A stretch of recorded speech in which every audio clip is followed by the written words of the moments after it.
Welcome to news అడ్డా. నేను శ్రీ సౌజన్య. ముందుగా headlines.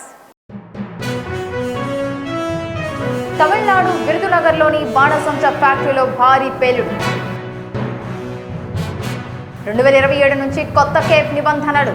Automobile రంగానికి కేంద్రం భారీ ఊరట. కేటీఆర్ పాదయాత్రపై రేణుకా చౌదరి సెటైల్. కేటీఆర్ పాదయాత్రను స్వాగతిస్తాం. వచ్చే ఎన్నికల్లో మాకు పోటీయే లేదు. మహేష్ కుమార్ గౌడ్. ఛత్తీస్గఢ్లో ఎన్కౌంటర్. తెలంగాణకు చెందిన మోస్ట్ వాంటెడ్ మావో నేత రూపీ హతం. వికారాబాద్లో స్కూటీని ఢీకొట్టిన లారీ. కుమార్తె సహా దంపతుల దుర్మరణం. ఇక వివరాల్లోకి వెళితే, తమిళనాడులోని విరుదునగర్ జిల్లాలోని ఓ బాణసంచ ఫ్యాక్టరీలో ఈ రోజు ఉదయం భారీ పేలుడు చోటు చేసుకుంది. ఈ దుర్ఘటనలో ఫ్యాక్టరీలోని 5 గదులు కూలిపోయాయి. వివరాల్లోకి వెళితే, మడతుపట్టి ప్రాంతంలో ఉన్న ఎక్సెల్ ఫైర్ వర్క్స్ అనే బాణసంచ తయారీ కేంద్రంలో ఈ ప్రమాదం జరిగింది. కార్మికులు విధుల్లో ఉండగా ఒక్కసారిగా పెద్ద శబ్దంతో మందుగుండు సామాగ్రి పేలింది. పేలుడు ధాటికి ఫ్యాక్టరీ ప్రాంగణం మొత్తం దట్టమైన పొగతో నిండిపోయింది. కార్మికులు భయాందోళనలతో బయటకు పరుగులు తీశారు. ప్రమాద సమయంలో ఫ్యాక్టరీలో సుమారు 60 మంది కార్మికులు ఉన్నట్లు ప్రాథమిక సమాచారం అందుకున్న వెంటనే అగ్నిమాపక సిబ్బంది, పోలీసులు హుటాహుటీన ఘటనా స్థలానికి చేరుకున్నారు. మంటలను అదుపు చేస్తూ లోపల చిక్కుకున్న వారిని రక్షించేందుకు సహాయ చర్యలు చేపట్టారు. ఈ ప్రమాదంలో తీవ్రంగా గాయపడిన పలువురిని అంబులెన్స్ల ద్వారా సమీప ఆసుపత్రులకు తరలించారు. వీరిలో కొందరి పరిస్థితి విషమంగా ఉన్నట్లు తెలుస్తోంది. ప్రమాదానికి సంబంధించి పూర్తి వివరాలు తెలియాల్సి ఉంది. పేలుడుకు గల కారణంపై అధికారులు దర్యాప్తు ప్రారంభించారు.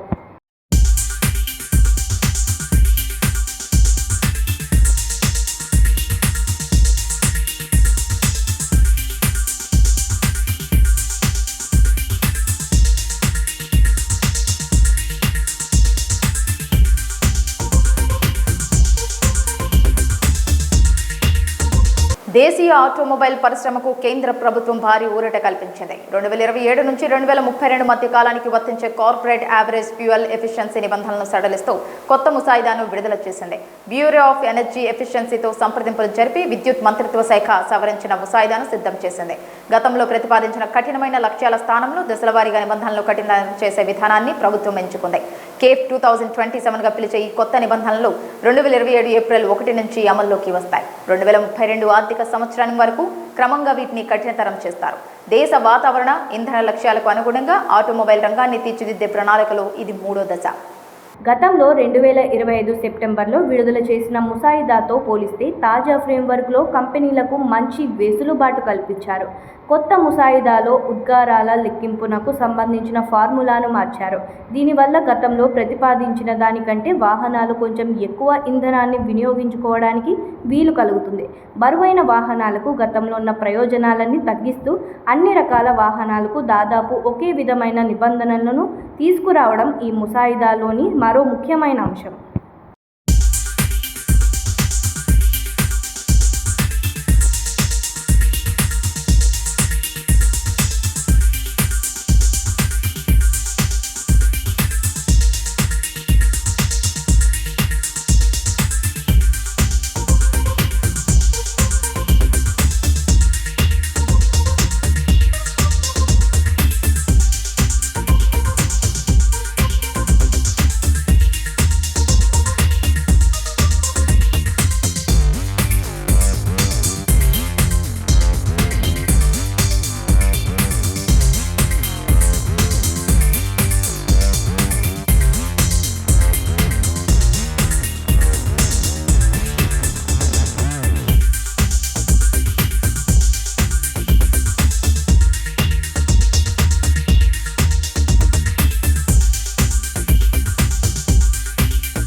రాష్ట్ర రాజకీయాల్లో పాదయాత్రల అంశంపై చర్చ జరుగుతున్న వేళ బీఆర్ఎస్ వర్కింగ్ ప్రెసిడెంట్ కేటీఆర్ వ్యాఖ్యలపై కాంగ్రెస్ రాజ్యసభ సభ్యురాలు రేణుకా చౌదరి తనదైన శైలిలో స్పందించారు.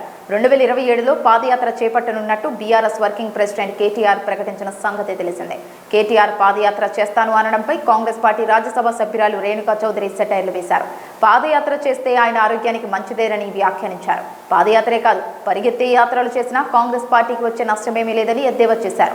గత 10 ఏళ్లలో కేసీఆర్ కుటుంబం తెలంగాణను అడ్డగోలుగా దోచుకుందని తీవ్ర స్థాయిలో ధ్వజమెత్తారు. భద్రాచలం ఆలయ భూముల అంశాన్ని కూడా ఈ సందర్భంగా రేణుకా చౌదరి ప్రస్తావించారు. ఏపీలో విలీనమైన 5 పంచాయతీల్లోనే ఈ ఆలయ భూములు ఉన్నాయని, వాటిని తిరిగి తెలంగాణలో కలపాలని ఆమె కోరారు. ఏపీ ముఖ్యమంత్రి చంద్రబాబు కేంద్రంలోని బీజేపీ ప్రభుత్వంతో మాట్లాడి ఈ సమస్యను సామరస్యంగా పరిష్కరించాలని ఆమె సూచించారు. రాజ్యసభలో అమరావతిని ఉద్దేశించి తాను చేసిన కమరావతి వ్యాఖ్యలపై చెలరేగిన దుమారానికి ఆమె వివరణ ఇచ్చారు. గతంలో జగన్ అమరావతిని వ్యంగ్యంగా కమరావతి అని పిలిచారు. నేను కేవలం ఆయన అన్న మాటలనే సభలో గుర్తు చేశాను తప్ప నా సొంతంగా అన్నవి కావు అని ఆమె స్పష్టం చేశారు. బీఆర్ఎస్ వర్కింగ్ ప్రెసిడెంట్ కేటీఆర్ చేపట్టబోయే పాదయాత్రను తాము స్వాగతిస్తున్నామని టీపీసీసీ అధ్యక్షుడు మహేష్ కుమార్ గౌడ్ అన్నారు. ప్రజాస్వామ్యంలో ఎవరైనా పాదయాత్రలు చేపట్టవచ్చని చెప్పారు. రాజకీయాల్లో ప్రతి కార్యక్రమానికి తమ మద్దతు ఉంటుందని, అయితే ప్రజల మద్దతు మాత్రం కాంగ్రెస్కే ఉందని ధీమా వ్యక్తం చేశారు.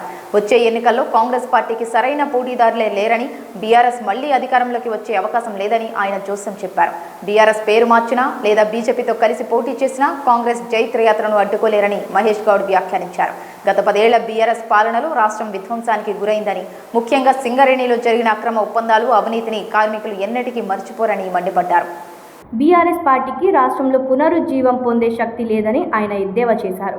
కల్వకుంట్ల కవితకు ఫండింగ్ చేయాల్సిన అవసరం తమకు లేదని చెబుతూ ప్రతిపక్షాల ఆరోపణలను కొట్టిపారేశారు. రాష్ట్ర ఆర్థిక పరిస్థితిపై స్పందిస్తూ ప్రతి నెలా ప్రభుత్వం సుమారు 7,000 కోట్ల అప్పులను చెల్లిస్తోందని మహేష్ గౌడ్ వెల్లడించారు. ఈ క్రమంలో కొన్ని ఆర్థిక ఇబ్బందులు ఉన్నప్పటికీ ప్రజా సంక్షేమ పథకాలను ఆపకుండా అమలు చేస్తున్నామని తెలిపారు. అప్పుల భారం ఉన్నప్పటికీ కాంగ్రెస్ ప్రభుత్వం ఇచ్చిన హామీలన్నిటినీ నెరవేరుస్తుందని టీపీసీసీ చీఫ్. ఛత్తీస్గఢ్లోని నక్సల్ ప్రభావిత కాంకేర్ జిల్లాలో భద్రతా దళాలు జరిపిన భారీ సర్చ్ ఆపరేషన్లో కీలక పరిణామం చోటు చేసుకుంది. చోటే బెటియా పోలీస్ స్టేషన్ పరిధిలోని అటవీ ప్రాంతంలో మావోయిస్టులు సంచరిస్తున్నారు అన్న పక్కా సమాచారంతో రంగంలోకి దిగిన బలగాలకు మావోయిస్టులకు మధ్య భీకర ఎదురు కాల్పులు జరిగాయి. ఈ ఘటనలో Pathapur area commander, most wanted Mao నేత రూపీ అలియాస్ రంగబోయిన భాగ్య అక్కడికక్కడే మృతి చెందారు. ప్రభుత్వం ఆమెపై గతంలోనే 25 లక్షల రూపాయల రివార్డు ప్రకటించింది. హతమైన రూపీ 2025లో ఎన్కౌంటర్లో మరణించిన మావోయిస్టు అగ్రనేత విజయరెడ్డి భార్య కావడం గమనార్హం. ఈ ఎన్కౌంటర్ అనంతరం ఘటనా స్థలం నుంచి ఒక ఆటోమేటిక్ తుపాకీతో పాటు విప్లవ సాహిత్యాన్ని పోలీసులు స్వాధీనం చేసుకున్నట్లు కాంకేర్ ఎస్పీ నిఖిల్ రాకేచా వెల్లడించారు. కాల్పుల సమయంలో మరో 10 మంది మావోయిస్టులు తప్పించుకోగా వారి కోసం మార్చ్పల్లి అడవుల్లో గాలింపు చర్యలను మరింత ముమ్మరం చేశారు. తాజా ఘటనపై బస్తర్ రేంజ్ ఐజీ సుందర్ రాజ్ స్పందిస్తూ అడవుల్లో ఉన్న మావోయిస్టులకు సమయం చాలా తక్కువగా ఉందని, ఇప్పటికైనా ఆయుధాలు వీడి జనజీవన స్రవంతిలోకి రావాలని హెచ్చరించారు. హింసా మార్గాన్ని వీడి గౌరవప్రదమైన జీవితాన్ని గడపాలని ఆయన మరోసారి పిలుపునిచ్చారు. జిల్లాలో జరిగిన ఘోర రోడ్డు ప్రమాదం ఒక కుటుంబాన్ని చిన్నాభిన్నం చేసింది. పెద్దెములు మండల పరిధిలో వేగంగా దూసుకువచ్చిన లారీ ఎదురుగా వస్తున్న స్కూటీని ఢీకొట్టడంతో ఒకే కుటుంబంలో 3 దుర్మరణం పాలయ్యారు. పెళ్లి వేడుకకు వెళ్లి తిరిగి వస్తుండగా ఈ విషాదం చోటు చేసుకుంది. వివరాల్లోకి వెళ్తే జహీరాబాద్కు చెందిన కవిరాజ్, పావని దంపతులు తమ కుమార్తె కీర్తన, కుమారుడు కార్తిక్ కలిసి రుక్మాపూర్కు వెళ్లారు. మే 1న పావని సోదరుడి వివాహం జరగాల్సి ఉంది. ఈ నేపథ్యంలోనే రుక్మాపూర్కు వెళ్లిన కవిరాజ్ కుటుంబం సాయంత్రం స్కూటీపై జహీరాబాద్కు తిరిగి బయలుదేరింది. ఈ క్రమంలో తట్టెపల్లి గ్రామ శివార్లోకి రాగానే ఎదురుగా వేగంగా వచ్చిన లారీ వీరి స్కూటీని బలంగా ఢీకొట్టింది. దీంతో తీవ్రంగా గాయపడ్డ కవిరాజ్, పావని, కీర్తన అక్కడికక్కడే ప్రాణాలు కోల్పోయారు. కార్తిక్ ఒక్కడే స్వల్ప గాయాలతో బయటపడ్డాడు. సమాచారం అందుకున్న పోలీసులు ఘటనా స్థలానికి చేరుకొని బాలుడిని చికిత్స నిమిత్తం తాండూరు ప్రభుత్వ ఆసుపత్రికి తరలించారు. ప్రమాదానికి కారణమైన లారీ డ్రైవర్ మహమ్మద్ షరీఫ్పై కేసు నమోదు చేసి లారీని స్వాధీనం చేసుకున్నట్లు పెద్దేముల్ ఎస్ఐ ప్రశాంత్ వర్ధన్ తెలిపారు.